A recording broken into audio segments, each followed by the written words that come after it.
Daniel Girard a toujours aimé chasser le cerf, d'abord avec du gros calibre, mais depuis quelques années, il préfère les objectifs d'appareils photo et vidéo aux armes.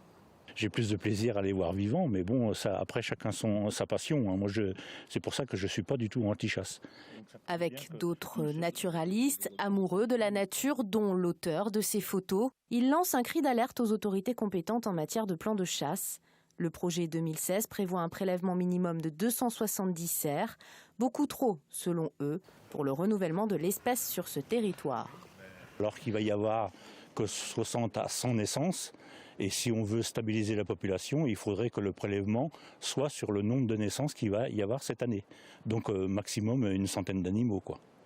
Des chiffres établis courant mars après un comptage nocturne. En cette période, les différents partenaires qui élaborent le plan de chasse se rencontrent pour confronter leurs points de vue, mais aussi leurs observations. Ça, c'est du chêne. C'est du chêne et certaines des pouches ont été mangées par la dent du chevreuil. Des dégâts qui peuvent coûter cher aux exploitants de forêts privées.